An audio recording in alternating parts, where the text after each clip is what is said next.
everybody, and welcome to episode 24 of Facts on the Ground. I'm Misty Winston, and I'm joined as always by my co-host, Jesse Zerwell. We have a very special guest. I'm super excited to announce the founder of MCSC Network. He's my favorite leftist grifter and my favorite Russian bot, good friend of Putin. We have Niko House. Niko, thank you so much for joining us today. Da. Very good to meet you. No, I appreciate you having me. Thank you very much for taking the time to speak with us. Of course, it's long overdue, honestly, and it's you've been on my list. I have like a list of people I need to go on soon, and what happens is, a bunch of fuckery happens, and got to cover that shit. So, I'm a one-man show over here, so I try to do what I can, but I appreciate you guys having me on. Absolutely. Well, you've been on my list for a long time too, but I get really nervous about asking people. So I have super anxiety about it for months. And then finally I'll get this burst of courage and then mass ask people everybody come on my show. I just hate keeping up with the scheduling. That's my biggest thing. Cause I'm so busy and I have ADHD. So when I get focused in on something, that's all I'm focused on. And then I just say, I forget everything else. I'm like, oh shit, I forgot. See, he really is just like me, Jesse. I told you I have ADHD too. I struggle. The struggle is real. Yeah, I know. We're both talking about the kratom. Yeah. Yeah. I get prescribed 60 milligrams of Adderall a month, though. Or a day. Yeah, I'm on Vyvanse, 70 milligrams. Vyvanse put me to sleep. Does it? Yeah. Yeah, I got the hyperactive ADHD. My brain's and I remember I took 40 while I was at UNC. Because they were like, well, let's see if Vyvanse works for you. Instead of Adderall, I was like, all right, whatever. So I took it, and I was studying, and in the middle of studying, I fell asleep. Hard nice. sleep. So at least I felt relaxed, I guess. I mean, yeah. Maybe that spoke more to the studying than the medication.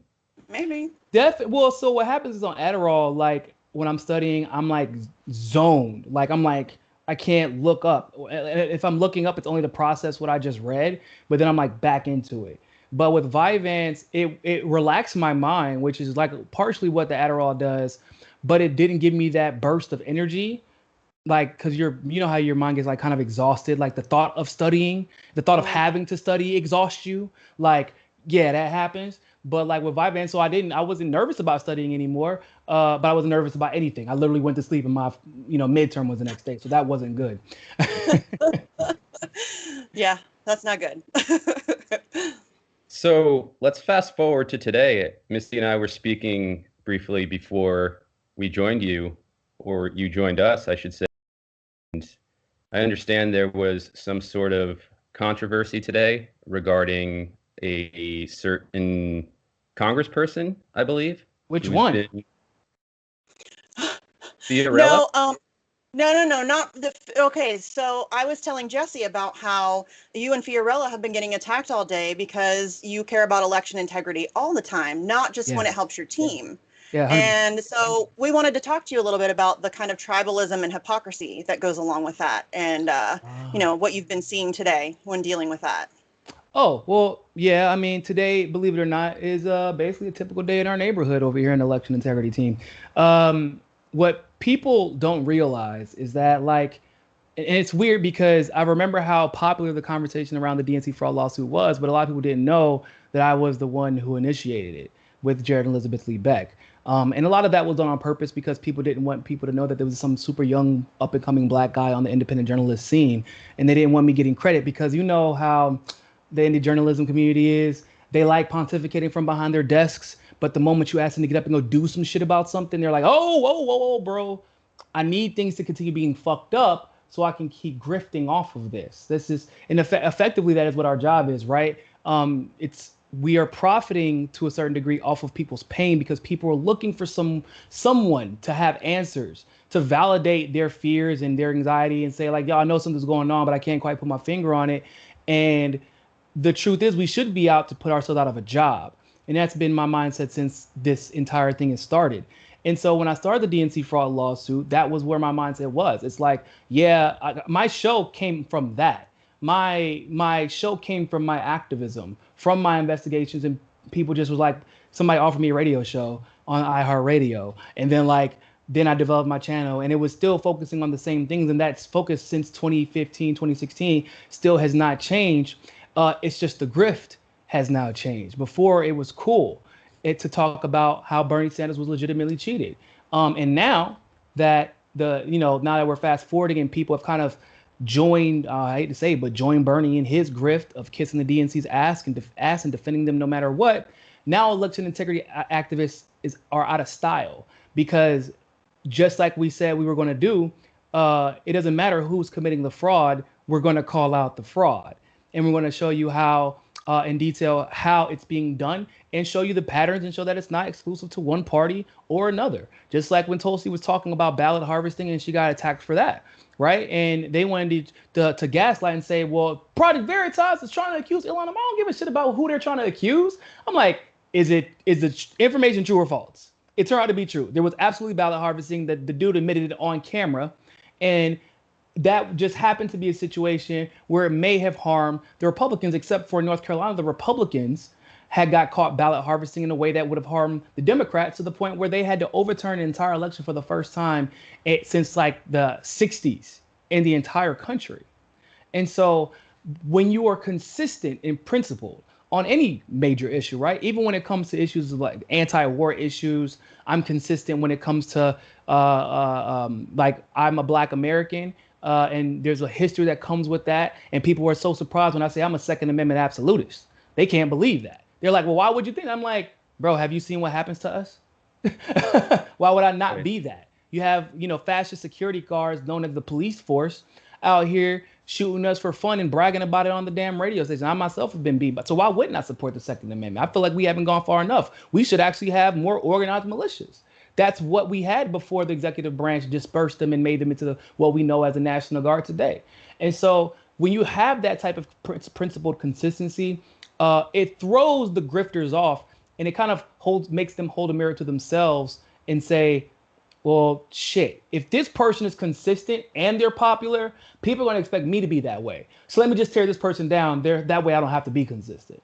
And that's basically what, the MCSE network deals with on a regular basis. But it's cool. There's also the prospect that's raised when you start talking action the way you've just described it, most, if not all of which I agree with.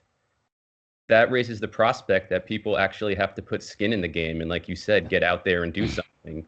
And there's such an aversion to that now, especially given Twitter and all the other ways you can opine or pontificate without any consequence to yourself whatsoever, economically, physically, as an activist. And you can tell, by the way, who's actually been out there talking to people in the streets, because I don't know if you've ever seen any of these like Twitter activists. Once they get in front of a camera, once they get in front of a microphone, because somebody saw them on Twitter, like, oh, we should invite them to speak. They look like they have never been there before, right? And I'm not saying that's like a bad thing, but like I guarantee you ask Pasta or Fiorella or even Johnny, who's usually producing the show. They've been out in the streets so much. They've talked about these issues every single day. They stay up all night researching these. I mean, literally all night. I'm in Miami. I get text message from Fiorella at 5 o'clock in the morning when I wake up, and I'm texting her like, and I'm thinking like, hold the fuck up. Fuck, Fiorella, I don't think she sleeps. She doesn't sleep. I'm like, how are you tweeting at 4 p.m. Eastern and at 12 p.m. Eastern and at 5 a.m. Eastern? Like, and you were tweeting at 1 a.m. At what point did you close your eyes? Like, but this. That's why I wanted to talk to you about this. That is exactly why I wanted to talk to you about this, because, over the past 4 years, they have been doing some of the only work I have seen on election integrity. I have not seen anybody covering this issue. And so for, especially people who voted for Bernie, those are the people, I mean, come the fuck on. Of all people who should know about cheating and being cheated, that it should be them. And for them to start calling an election integrity activist and independent journalist a right-wing grifter because she is intellectually consistent is beyond absurd. And it's just this tribal mentality where, well, it doesn't help my team, so I'm not for it. It's insanity. And I don't know how anybody expects that we're going to fix. Go ahead. Well, I think it also has to do with the fact that, I mean, once again, Fiorella was in Iowa. She was the first domino that fell, by the way, in Iowa. It was her work that exposed that. And then on top of that, people don't even realize, like, she was also the person who saved Iowa for Bernie, because we were able to get in touch with Nina Turner and let them know that somehow the campaign had forgotten to put precinct captains in 8 of the most important precincts that Bernie did end up subsequently winning. And we don't know, given what happened in Iowa, if that would have been the case if Fiorella didn't contact me to tell Nina to blow the whistle on that shit and get it squared away. And once again, it comes down to consistency. Right. And believe it or not, people in Bernie's campaign were trying to attack Fiorella on Twitter. And so I was like, oh, that's interesting, because I just talked to fucking Nina, and Nina said Fiorella was right and actually personally told me to thank her. So now where are we at? Where are we at now? Well, disappears. That's what happens. They disappear and block you.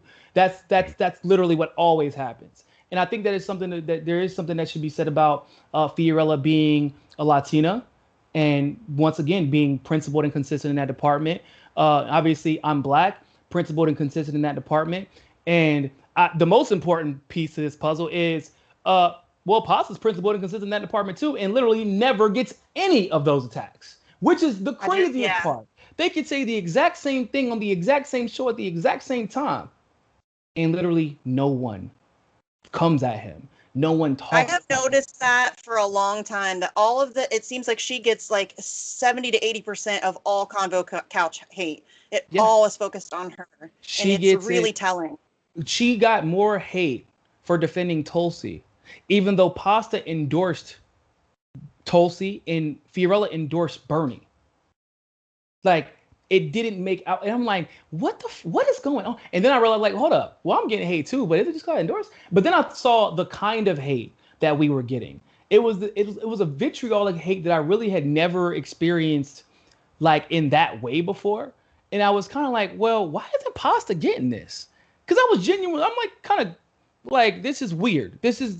Pasta is much louder about his support for Tulsi. Everybody knows if you know Fiorella, you know Pasta. But then I started to realize it definitely has to do with, like, her being a woman and her being a Latina, and then me being a Black man, us being very outspoken and speaking on authorities on issues that we absolutely have the authority to speak on. But then it's not only that, but Fiorella and I have managed to amass a lot of influence in a very, very short amount of time, and at least relatively to, politics. And, like, they know, I mean, to be frank, I can call Nina whenever I want to. And me and Nina have talked about a lot of things that a lot of people don't know about. And I know exactly how she feels on a lot of issues that a lot of people don't know about. And I mean, I like it that way. I keep it that way. We don't engage on Twitter all the time, but people don't know the reason I was able to figure out what was happening regarding the rigging in North Carolina was because I knew the number one activist in Bernie's campaign in North Carolina, and we acted like we didn't know each other, because we knew that they would slip up when they're talking to one of us, and that's exactly what happened. So people don't, but the people, like, I don't want to say any names, but some of these independent journalists, they know who we know. They know who we have access to, and they know what we use that access for.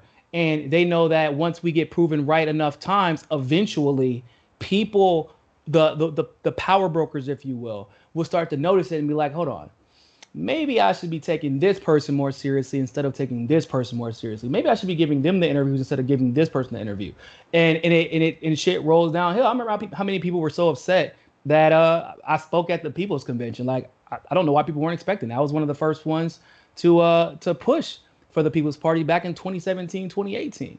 And they were like, I can't believe this. Can't believe you were speaking at that. Why? They're preaching the exact same message I've been preaching since before they were a thing. But they see that as clout, and that's what they don't want. Progressives, truly independent progressives, populist progressives, and they damn sure don't want people of color and Black people getting that type of clout, because it's less, like, to be frank, it's been a very Caucasus centric, like, movement. I think that most people would agree with that. Yeah, definitely. And I think a lot of these people are also careerists, and you're messing with their game plan. If you disrupt the status quo, then, what's next for them? Then they have to change their whole grift. And that's just more work. I don't know what they're going to do when Joe Biden comes. If Joe Biden wins this, they're done. Like, what are they going to talk about? Because you know what I'm going to be talking about. Same thing y'all going to be talking about. It's y'all. This blood's on your hands. This is on y'all. And I'm going to remind them. And I'm going to be calling people out by names every single motherfucking day.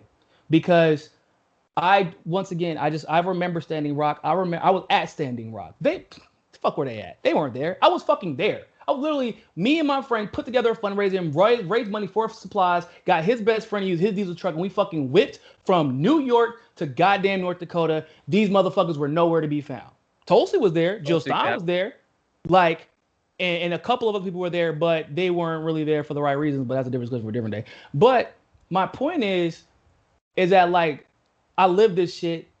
Fiorella lives this shit. Pasta lives this shit. Johnny lives this shit. You know, Steve and the people at Slow News Day asking for a shot. Man, Andrew, if I could tell y'all some of the stuff that he probably doesn't remember. Like, I remember whenever I first talked to Andrew before the beard, years ago. This man was just up there putting up posters just people of what was happening to Julian Assange and getting in trouble for it by the city. Just didn't know who would see it. Knew it would never go viral, but this when you're doing this for the right reasons, like, there's no amount of money that can satisfy me for doing this. Only the changes satisfy me. That's it. Like, and if I have to be mediocre and broke for the rest of my life until we get that change, well then so be it. I mean, there's people in much worse situations than I'm in right now. Yeah, exactly. Andrew's a fierce activist. Like, when we're both in Ohio, and when the debates came to Westerville, we tag teamed hanging up flyers in Westerville, and he's a beast. Like, he had a ladder, and he had two friends, and they're like out there in the middle of the night climbing telephone poles because we knew they were going to get taken down. So he was climbing telephone poles to put them up high so they couldn't get them down. And I'm like, when I went the next day, because he went at night and then I went during the day, I'm walking around town and there's like signs on telephone poles 10 feet in the air, and I'm like, what kind of spider monkey are you, dude? Like, what the hell? And he's like, no, we brought a ladder. And I'm like, okay, but what the hell? Like, what are you doing? Some gotta do what it takes. He's walking around Westerville. Yeah, he's walking around Westerville with a ladder, putting up Assange signs in the middle of the night. So yeah, he's a fierce activist, and he's not afraid to be the crazy guy in his town making noise at all. The old piece of advice: direct action gets the goods. Yeah. So totally. 100%. I mean, look, even the unfortunately the DNC fraud lawsuit got dismissed at the Supreme Court by Clarence Thomas. I know, right? Coincidentally, it goes up to Clarence Thomas, the guy who specifically got put in place because Joe Biden worked his ass off to make sure he got there. Weird coincidence, right? Yeah, whatever. And the Republican dismissed this. Yeah. Anyway, but what we got out of that lawsuit is something that is like, it's priceless to know what we know now, which is that the DNC feels that they can rig this election however they want to, and they feel so confident in this that they're going to argue it in court. Lets us know everything we need to know about that party, and not only the party, but this system, but also what was in that judge's opinion that a lot of people don't really know about, is that the judge rejected that claim. The judge, on behalf of the federal government, and the judiciary system rejected that claim. So the DNC does not have that right. We didn't win that lawsuit, but that had nothing to do with that part of the case. It was because of some nonsensical disagreement about how the classes were being framed, which is bullshit.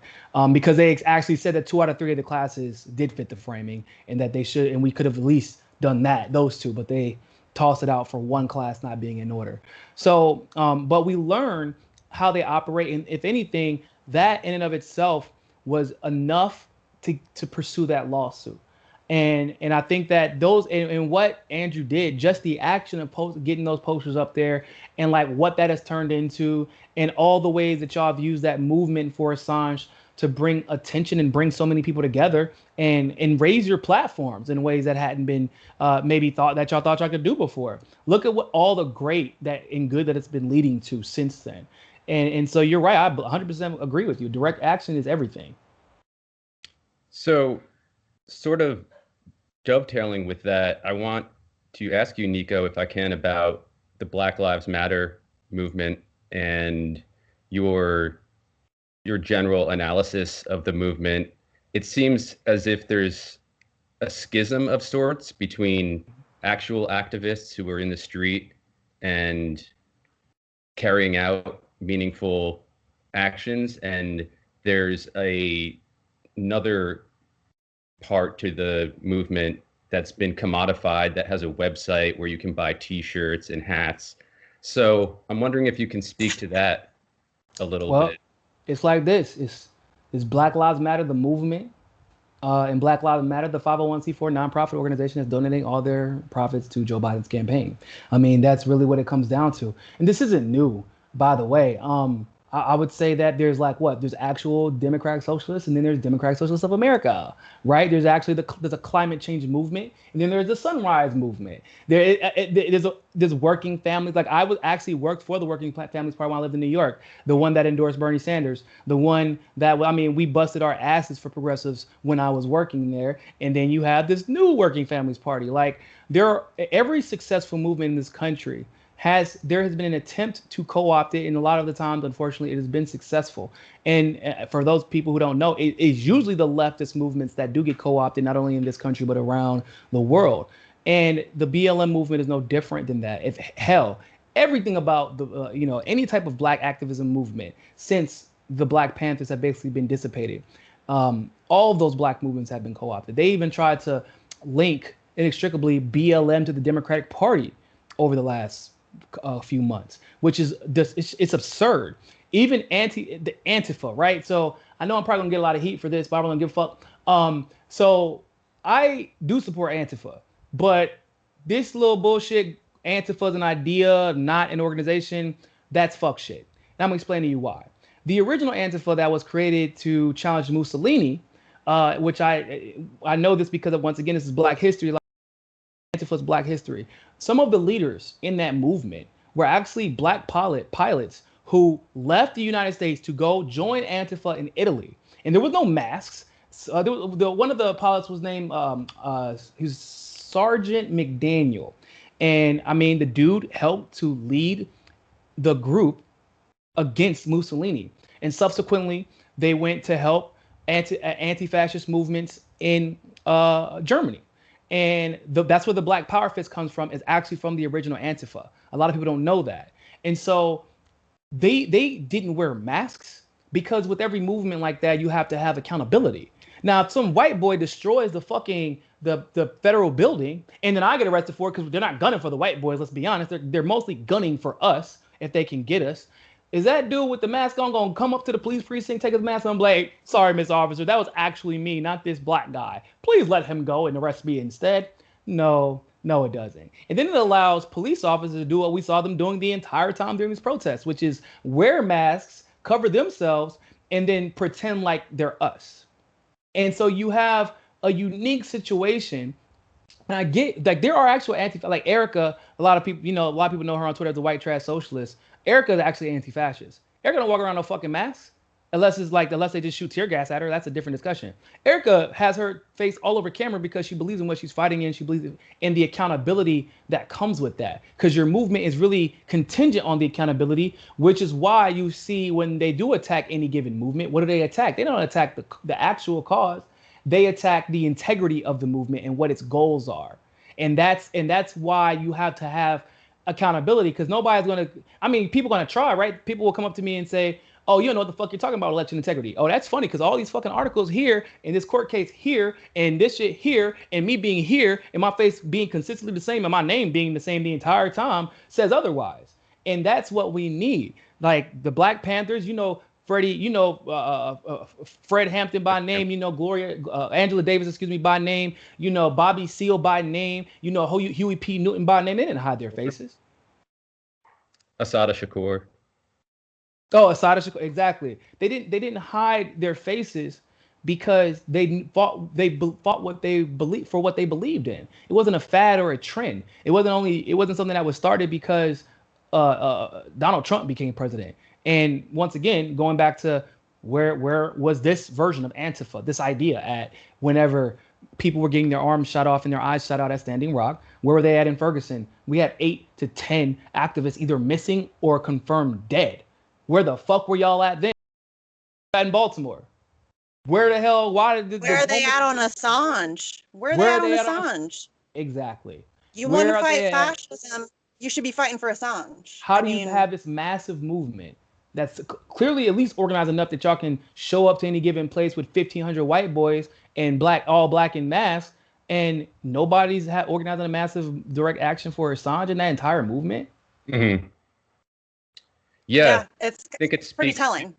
I think it speaks to how much, I hate this term, but I think it applies, identity politics have pervaded this day and age. It's about who you style yourself as, what you look like when you show up to a protest, who is among your retinue of followers on Twitter, etc. All these in the end, I don't want to say meaningless, because Twitter, for example, can be a great platform for reaching people politically, but they're surface level moves and they're not changing anything fundamentally. Just like the conversation about defunding the police rather than abolishing them is a pointless conversation that's going to essentially end up in just more calls for reform, which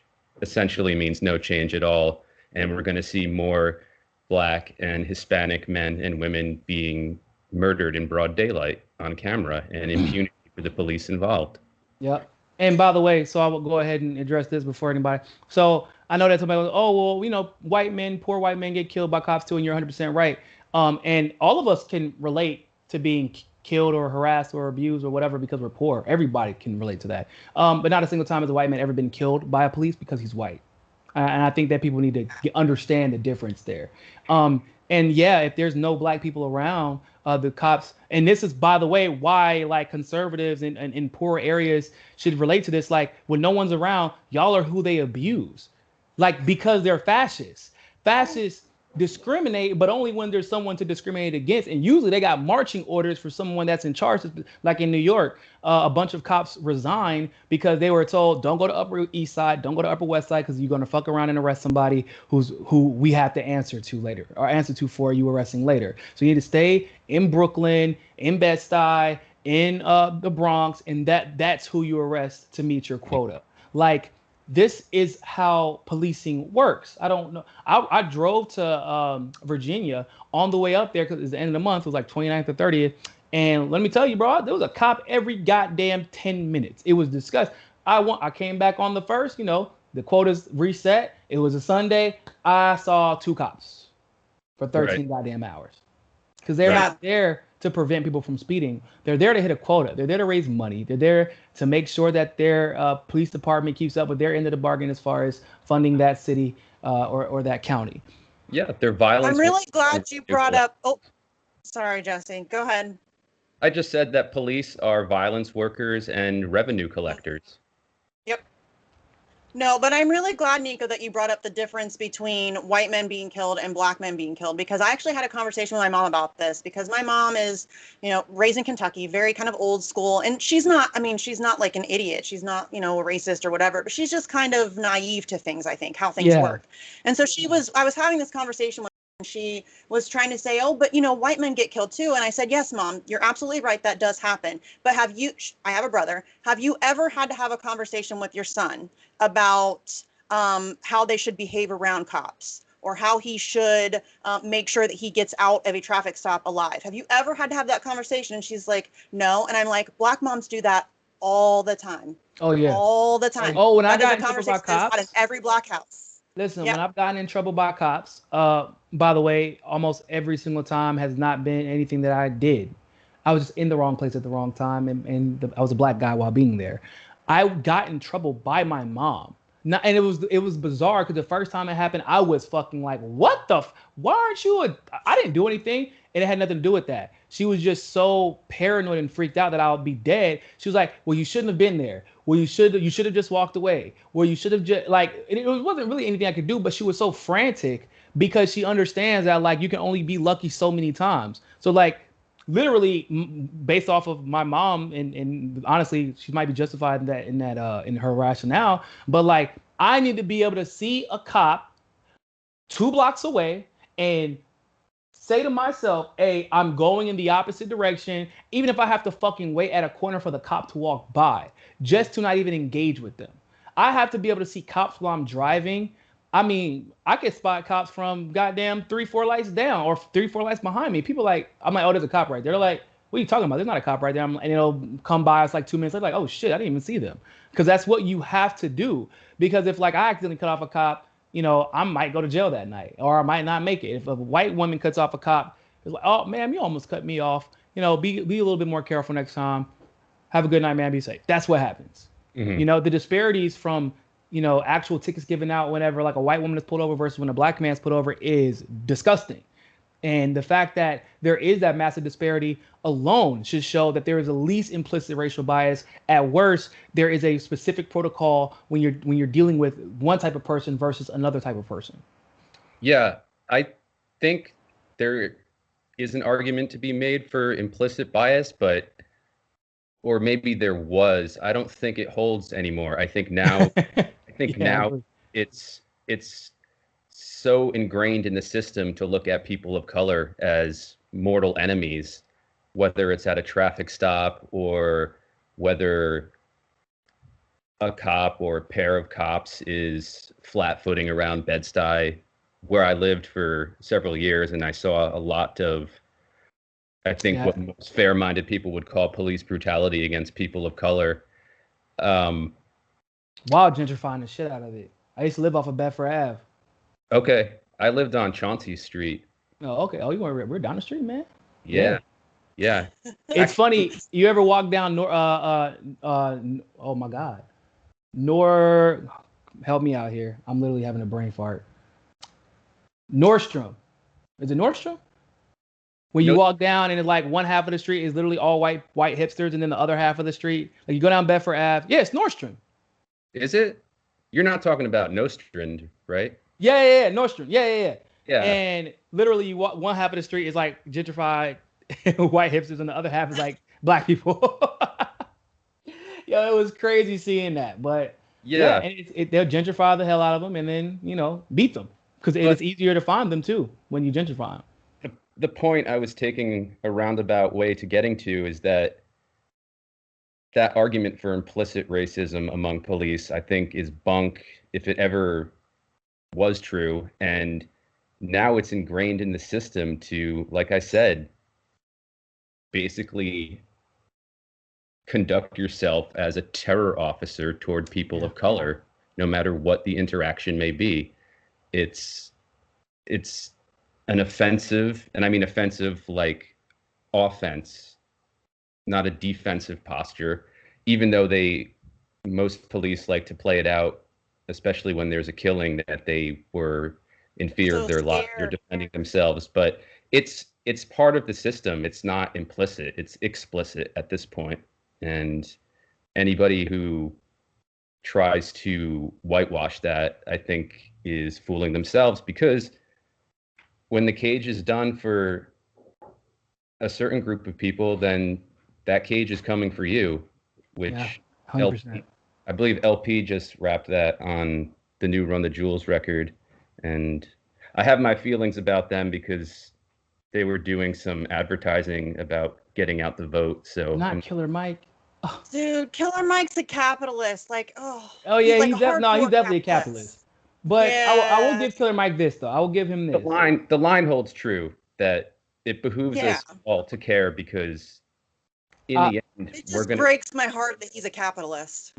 I give Killer Mike this. Well, now see, it's weird because he's a capitalist, but like when you do the things that he has done for his community, like he employs so many black people, he educates people, he gives them financial education, and then like he talks about camaraderie, and then like goes and does the shit. Like he started his own bank, and if it's and so far in my experience, and by the way, there's a fucking wait list for that bank. And I don't know if you've tried it. It's Greenwood. It's called Greenwood Bank. It was inspired by Black Wall Street, which, by the way, no one knows where the fuck the bank on Black Wall Street was, or where it is, or what it was called. Because when they carpet bombed the bitch, it looked like that was specifically the bank that they were attacking, because it was actually so it happened in 1921. The national budget was established 3 months later, and a few years prior to that was when the Fed was established. So that was the only bank in the entire country that actually could compete with the Fed. And if they would have went through the same, if they would have gotten the same profits that every other bank got in the 1920s without the crash, because black banks actually survived the crash, which nobody ever talks about, they would have been able to compete with not just fucking JP Morgan, Wells Fargo, and all them. They would have actually competed with the Feds, and that would have fucked everything up. I mean, even just the imperial side, like we would have been able to fund movements at the same rate as our government funds shit. So, but going back to Killer Mike, what he does is so important that like if he has a slip up sometimes, like I'm like, okay, you know, your other shit. But some people don't got that leeway because they don't do shit. And you know, like when you're doing shit all the time, it's hard for me to get upset at you. But I do. Yeah, I get, honestly didn't know he was a capitalist. Until his special came out, because he does like he walks the talk, and I was like, this guy's definitely a comrade, like for sure. And then his special came out, and I realized he was a capitalist, and it literally broke my heart. It's like, well, no. so the thing is, so he, you know, obviously he calls himself a capitalist, but see, I define capitalism like by like the fucking reality of it, which is your inherent goal is to crush competition, not increase it. And based off of what That's Killer Mike's fair. literal practices, like you say, he walks the walks. Like, bro, you're at the bare minimum a socialist, like, or at least a democratic socialist. Even if you look at his bank, it's like a co-op basically, and you can invest in the bank if you become a member of the bank. Like, I'm like, this is kind of socialist, killing my. But maybe in his mind, he's like, I'm what a capitalist is supposed to be. You know how that goes. Yeah. Yeah, You just made me feel a lot better though, because I was really heartbroken when I learned he was a capitalist. Because I love him. He's amazing. I love him. well, I think that points to an important point, which is we all have certain individuals, journalists or musicians, artists, whose work we admire and we follow and we pay attention to. And I think we all fall victim a lot of times to thinking that they're perfect or infallible. Yeah. And that doesn't mean we don't call them on their bullshit when it's bullshit, but Dude, I just had my heart broken by Nine Inch Nails, my favorite band since I was 12 years old, and he came out and supported Joe Biden. What the fuck? The Russo brothers for me. The Russo brothers killed me. That was a dagger because like their first popular movie was Captain America Winter Soldier, which is literally it's literally just exposing the deep state. That's like literally the whole movie is Shield, the protector of the world, becoming Hydra, and they're actually collecting everyone's information and facial recognition to create an algorithm to kill everybody who may be a threat to them. It's literally, and then they take this idea of Captain America, who's always been used as a symbol of like a propaganda figure against like Hitler and the Nazis, and they make him an enemy of the state for standing up to the state, like. And because obviously we know the most patriotic thing you can actually do is to stand up to your government when it is being oppressive. And that's what Captain America did and became literally a fucking fugitive for this shit, where he had to then work with Wakanda and Black Panther in order to get everything done because they were embracing the Patriot. So Africa was embracing the Patriot, whereas the system in the States was. And I'm like, the Russo brothers came up with this very fucking complex concept. And then they go and fucking endorse Joe Biden. mm-hmm. It's a heartbreaking. Sucks, man. It sucks. Hey, it but sucks. I fucks with Chris Pratt's my guy. Chris Pratt and Robert Downey Jr. did not let me down. I was so fucking happy. They did refuse to endorse them, but Chris Pratt got more shit for it than Robert Downey Jr. did for some reason. That's probably That was because the younger crowd isn't as familiar with Robert Downey Jr. as they are with Chris Pratt. What I found interesting is he didn't he actually donate to Tulsi? Like they were trying to call him a Trump supporter. The only donation he's ever given was to Tulsi. The only one he's ever given. Well, I guess the same people that are calling him a Trump supporter also call Tulsi a Trump supporter. Well, it might have to do with the fact that he donated to Tulsi because, like, the reason he donated to her was specifically because of her crushing Kamala during the debate. Oh yeah, it was right after that, wasn't it? I remember. Yeah. Okay, yeah, that's hilarious. That's hilarious. They expected him to then turn around, be feckless, and then go endorse, and go on that stream and when Biden didn't even show up. It was actually Kamala who showed up to the stream, and so he's gonna go there and act like he doesn't know everything he knows. Like the only donation he ever did was specifically because she got taken down. Come on, I fucked with Chris Pratt hard after that. I'm like, bro, you're a real one. You're a real one for that shit. Robert Downey Jr. I don't. Like the people who didn't know about either of them. I didn't know about either of them taking those positions, but it's refreshing to hear that not everyone on the West Coast is in their Elysian bubble. It's definitely a talent agent thing. It's to such a degree that you can almost predict what talent agency they're a part of based off of their endorsement and how they did it. Like even with The Rock, right? So The Rock doesn't belong to CAA or UTA anymore. He actually kind of belongs to his own little thing. The problem is The Rock also, after being like the highest grossing actor, I think in 2018, he created his own company where he does his own show, and he produces his own movies and a lot of the ones that he's not even in. And now it's, yeah, bitch, you may not be part of CAA or UTA anymore, but if you want any of our actors and we literally own all of them, then you better endorse Biden. And I don't know if you ever saw his endorsement of Biden. That was the saddest motherfucking endorsement I have ever seen. It was so sad. Watch it tonight. Huh? I'm gonna watch it tonight for some. It was sad. I haven't seen it either. It was sad. My wife caught it and she was like, "What?" Because she couldn't believe it. And like same thing, Dave Bautista. Well, he didn't endorse Biden, but he was like getting out the vote for the Democrats. And I'm like, what the fuck? But well, there you go, CAA. And you can kind of. And what was interesting though was when Chris Pratt and Robert Downey Jr. refused to endorse or go onto that stream, all of the Marvel's cast did come out to defend them when they were getting attacked. Because to a certain degree, they know the real reason they fucking did the shit. They know why they did it. And maybe Chris Evans actually believes in Biden, but like a lot of those motherfuckers do not. They don't. And they are trying, and this is what capitalism does, right? They're trying to survive in a capitalist system. They've created certain lifestyles for themselves where it's reliant on that talent agent, like, which is insane. Y'all have the highest grossing movies of all fucking time, and they can still be crushed. Tulsi Gabbard, who is the anointed queen of the Democratic Party, can still be crushed by one or two phone calls. That's unacceptable. So yeah, just the whole system needs overturned. Just to speak to that a little bit, to speak to Tulsi, in my opinion, walking off the field to endorse Joe Biden, as somebody who has worked closely with her campaign, am I right to say that? Or has in the past been invested? Oh, me? Yes. Yeah, I was one of her surrogates, yeah. Correct. So how did you feel when that happened, and how do you feel about it now? So I do have to codify it correctly. She didn't walk off to endorse him. What actually happened was she tried to endorse Bernie. And the reason she stopped was because she didn't feel right taking donations when she knew what was coming, which was everybody's about to lose their fucking jobs. And she warned about it time and time again, and even tried to get UBI introduced before anyone was even talking about it. Talking about, just shutting everything down. And so and that's just the type of person she is. She can't go campaigning in front of people. And that's the only reason she used her money. That's the only way she used her money. And she wasn't going to take that money, hold on to it, when people could use that money for their families. And that, like I said, that's just the type of person she was. Now, when she called Bernie to try to endorse him, he wouldn't do it.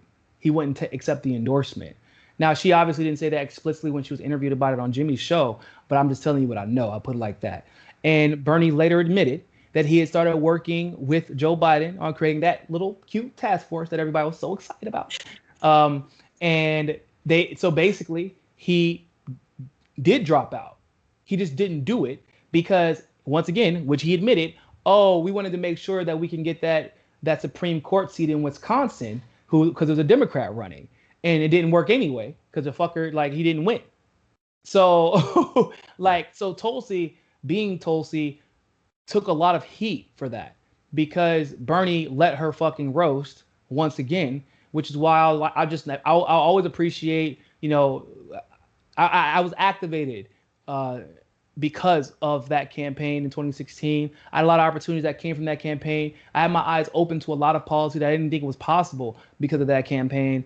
But the person that I knew in 2016 and who he was and who he's willing to fight for is not the same person who got a little taste of fame in 2020. And now he feels like everything is about protecting his legacy no matter what. Because you can't, for you to throw, you as an 80-year-old threw a 35-year-old, 36-year-old's career under the bus. After she sacrificed that career for you to do the right thing. And for you to just do it without batting an eye, it's like fucking nothing to him. He threw a ton of his supporters under the bus too throughout the campaign. He threw Zephyr Teach out under the bus. I mean, it was incredible to watch. Constantly, yes, Bree, everybody. And he was doing that while calling Joe Biden his good friend. Yeah. And I'm And like, then my calling Trump a dude. racist, like that's supposed to. I distinctively remember whenever Bernie goes on a little tirade about he's a racist, he's a sexist, he's a megalomaniac, he's an ego. I'm like, hold up, hold up, hold up, hold up, hold up. Are we talking about Trump or are we talking about Biden? I'm confused because this is still during the primary. So I was genuinely like, and I found out when I was like, no, he's only talking about Biden or Trump. I'm like, well, hold on. This is if Biden is his fucking friend, shouldn't he know that all these things apply to Biden? And if they apply to Biden, why the fuck is he your friend? Like this is the and but the truth is, and this is what and this shit sucks to admit, but there's how like when you work very closely in a situation, there are certain understood truisms about the people you work with that you don't like. You have to be there to know, right? Like I have a beef with I won't name the name, but in the group chat, Misty, you might have saw Fiorello talking about it, and I know that person from working closely with that person and knowing other. But like, so if I say something, a lot of people don't know what the fuck I'm talking about. And so the reason potentially that a lot of like Hillary Clinton supporters, like that are in the DC little nucleus, and Hillary Clinton herself thought Bernie was sexist, it may not have been because of anything he did during the campaign, but Hillary's also worked next to Bernie long enough and worked with him at least to some degree in the Clinton administration to know, yeah, he may not be outright sexist, but he makes a lot of sexist decisions. And look, now, he was fucking irritated the entire time he supported Hillary. You could tell, it's visible. But he was really enthusiastic about working with a fucking segregationist, right? And you can't square that circle without, like, there's only one, like, difference between the two at this point. I think there's a lot about Bernie's mythology that people don't want to admit. I mean, Bernie supporters don't want to admit he's an imperialist. Yes, they don't want to admit that. I mean, there's so much about Bernie that people they hang on to these, cute little clips and the sound bites and the picture of him getting arrested and all of that stuff. Yeah. And they don't actually look at his voting record and all of the things that he said and the way that he conducts himself. And it's this whole mythology. For example, he voted for the 1998 Iraq Liberation Act, which essentially continued to codify and officialize sanctions against Iraq, including bombings and starvation of hundreds of thousands of children. He voted in favor of that, but you bring that up to somebody and you'll get blocked so fast on Twitter. Oh my God, it's the fastest way to get blocked on Twitter. They try to spin it as whataboutism, even though it's a matter of historical record. Yeah, Misty, I'm not sure if you follow any of my debates back in the day whenever people used to be dumb enough to try and debate me over Tulsi and Bernie. Like, it really, to be frank with anybody watching, the shit was never really ever a competition. Like, I would agree to literally every single debate regarding that because, like, I actually do research. And when people will say, well, what about Israel and Palestine? Because they think that they know their records on Israel and Palestine. I would say, Bernie literally said it in an interview, like at that time, not even a couple of weeks prior to the debate. He didn't believe that Palestine should have the same rights as Israelis because that would mean the end of Israel. There's literally only one thing that could mean, that he thinks Muslims are inherently violent against Jewish people for the sake of them being Muslim. That's it. Right. What the fuck? My favorite was when... Oh, go ahead. He doesn't support BDS. Oh, no. He wrote a letter to the United Nations with the GOP to make sure that the United Nations didn't support BDS. Yeah, and my favorite was when he did an interview and he said Israeli war crimes and literally used air quotes as if there's any doubt. Like, there's no doubt.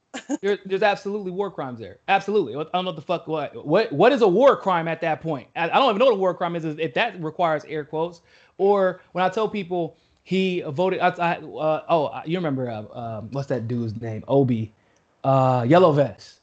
Oh, yeah. And I was like, Bernie voted for the war in Afghanistan.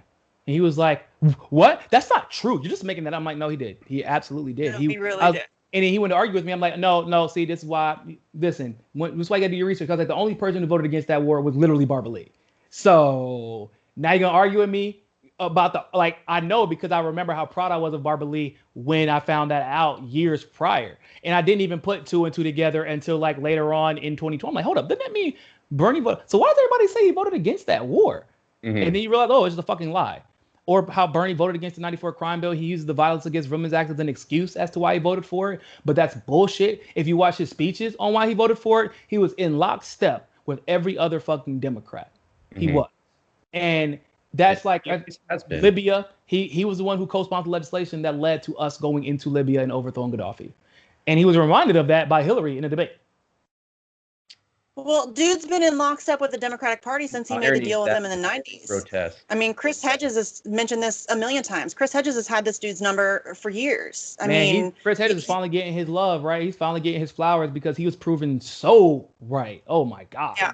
Like, you know, he's a little bit more abrasive than most when he's telling the truth. But if I was Chris Hedges, I'd be the same way, bro. I'm fucking tired of y'all bullshit, and we ain't got time for this.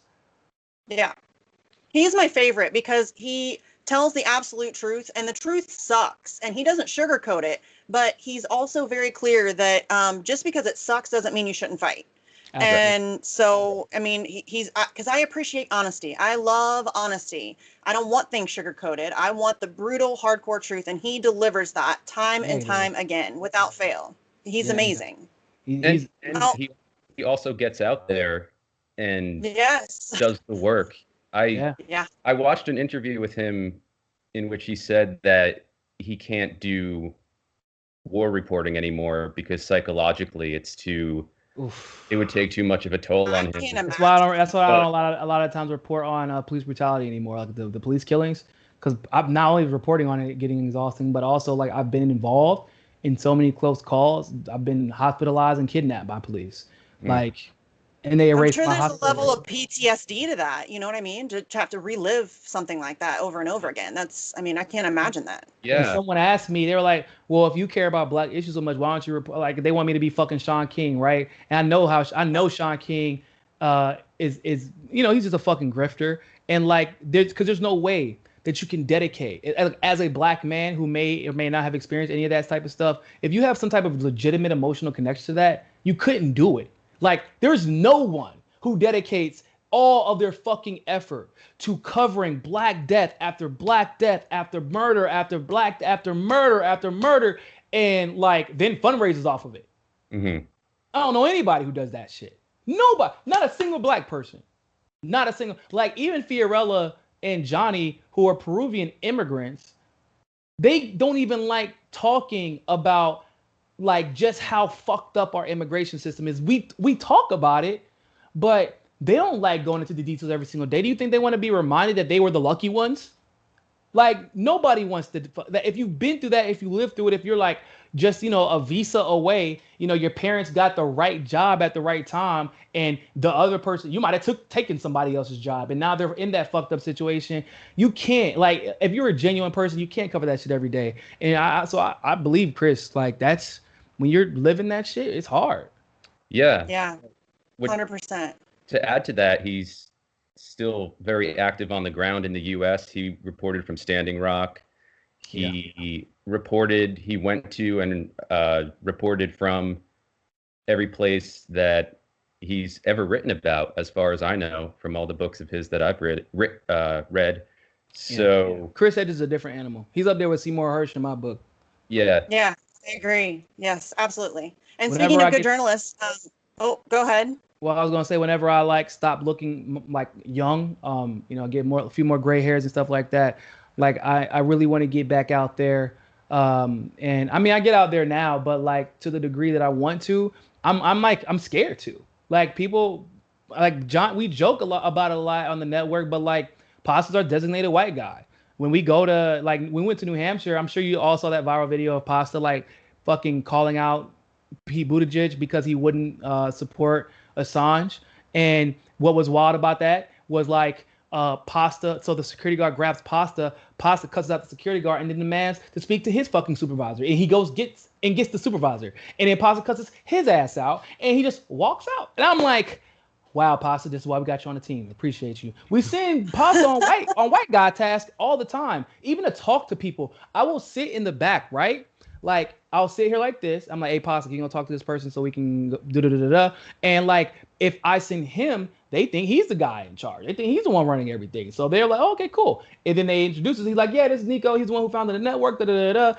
And then all of a sudden they're a little bit more amenable and want to talk to me. And Pasta had to advocate for Fiorella to go on certain people's shows because they were like Fiorella would break some news, and then they would ask for Pasta to go on, and he would have to fight for her to get on. And that's not right, but that's the type of shit we got to deal with. And when you're talking about the stuff that we cover, the controversial stories, where you have to put yourself in a vulnerable situation, like for a black male, that's scary. People wonder why I'm so fucking loud, like just with my personality, because I need y'all motherfuckers to know, hey, I'm here. If there's ever a moment that I'm not here, be suspicious immediately, because I promise you it's not me. That's funny.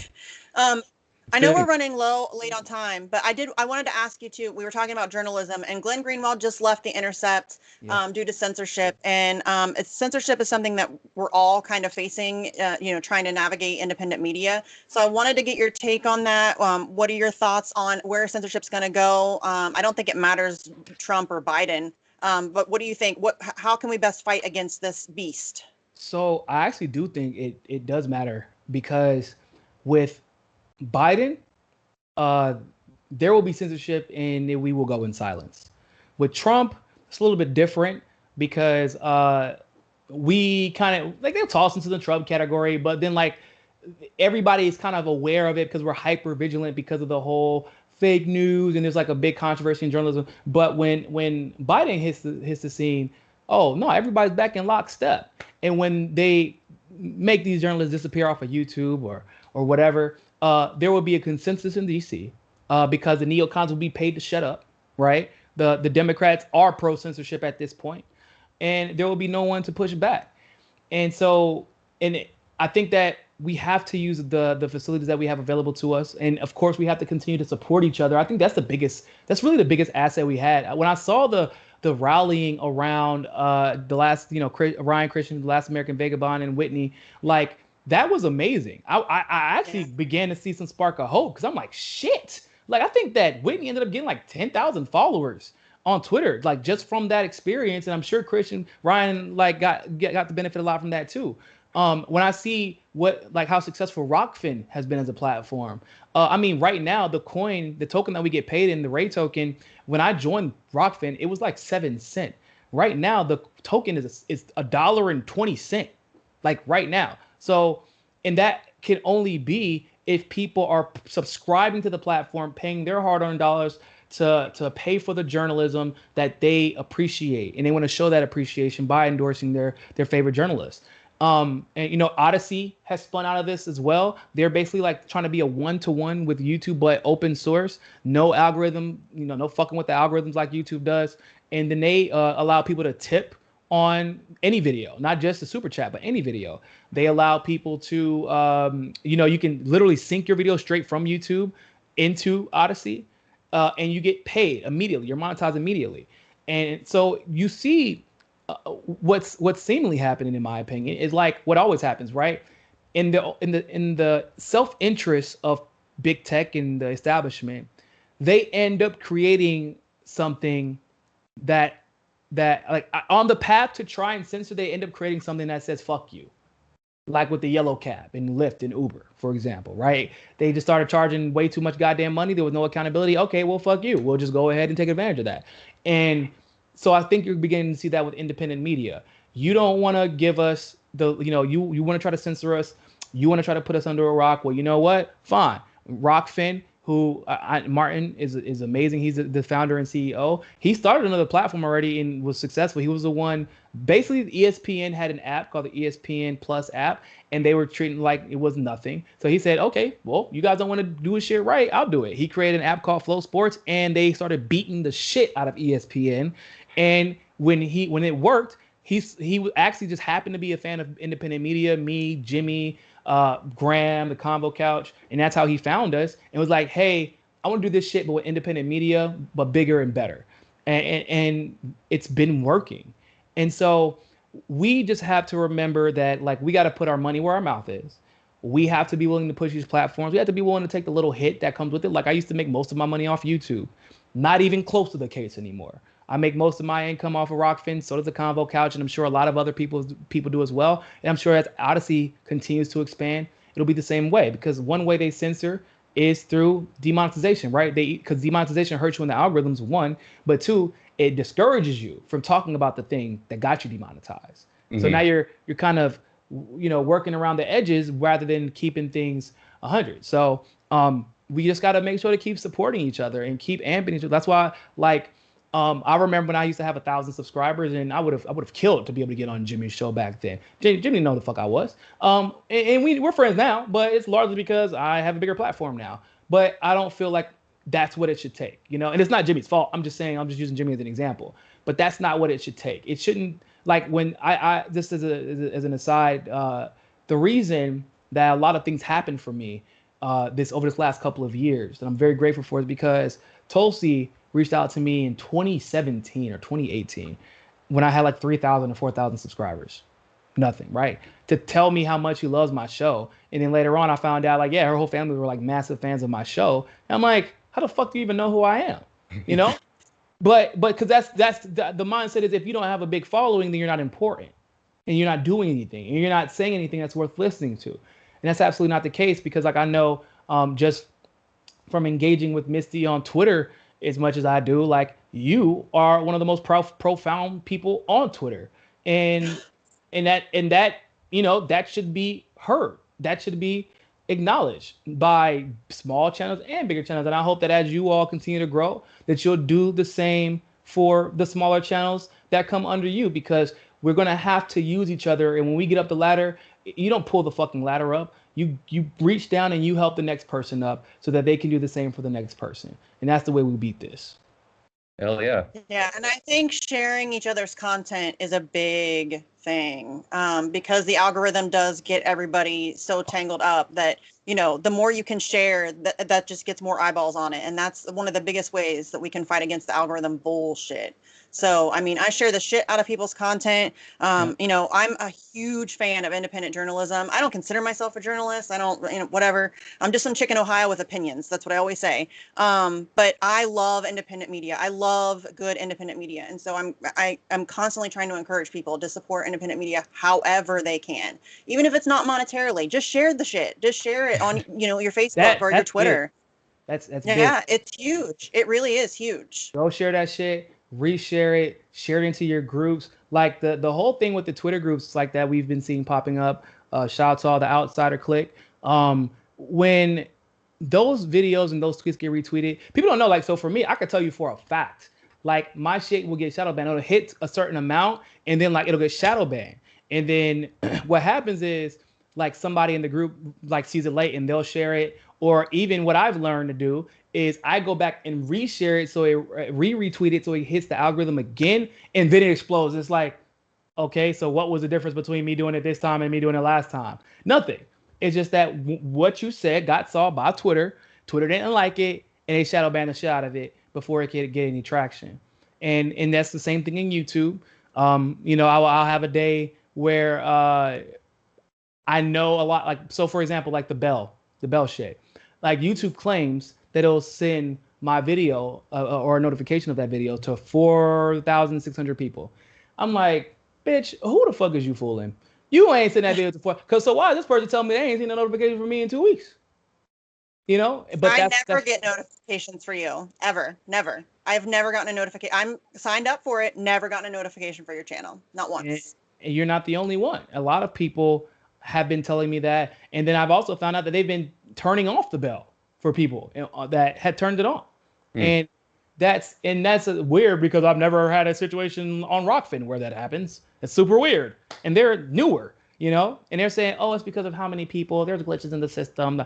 I'm like, that's so fucking crazy that the glitches never hurt CNN, MSNBC, and the like. I always get their goddamn notifications. Never fucking fails. Mm-hmm. Yeah, it's shit. Autoplay forces their videos on me. Oh my god, it sucks that now I have to like sit there and like go to my TV when I'm in the middle of something, because if I click on a Jimmy video, it's gonna go to fucking MSNBC.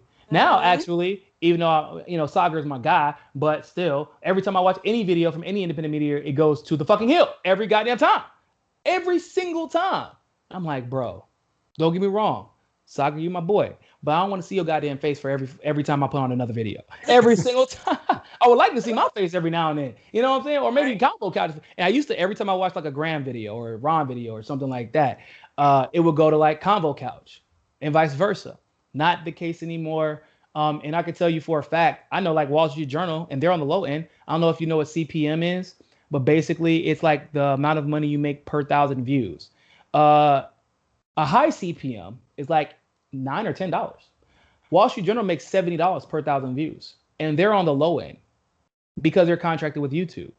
And so they are now incentivized because they only get so many ads, bought a month, ad spaces bought a month. So now you're incentivized because now because we were more popular than the mainstream media, and it wasn't even fucking close on YouTube. Like Kyle and Jimmy were just destroying CNN and MSNBC in the beginning of this election before they hit that little flip on us. And if you can only give out so much money. So once we start hitting a certain amount of views, they're like, demonetize.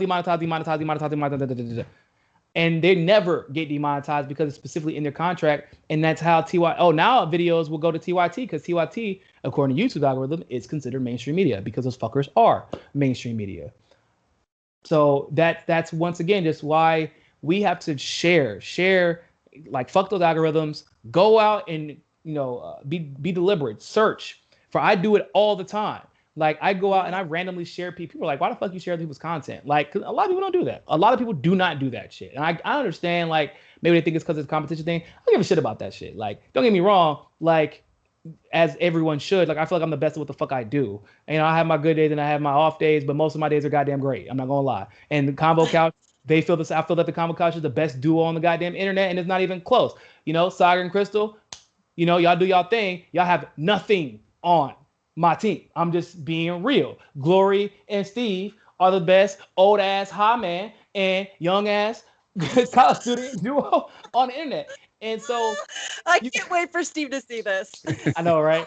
And the thing, and you gotta go share that shit. Like, and if you're worried that someone's content is better than yours, then bitch, step your game up. What you want me to tell you? But that's never. Listen, I don't even care about that. Like, I don't even like. I just want a robust, independent media. I want a legitimate media. I want an adversarial media, and I don't care. I don't care if there's competition. I don't see it as competition. I want people holding power to account. I want truth. I don't care who is telling it. If you're doing good journalism, I'm gonna share your shit. I don't care if you're my competition. I don't give a shit. I really don't. I don't at all. I try and shout people out all the time. I know there's one of my favorite journalists, and he's even a friend of mine. He has this really bad habit of saying, well, nobody else is going to cover that but this show. And I always like cringe a bit when he said that. I'm like, that's not true. And as a matter of fact, you have such a robust audience that it's not only is it not true, but it's not fair for you to say that.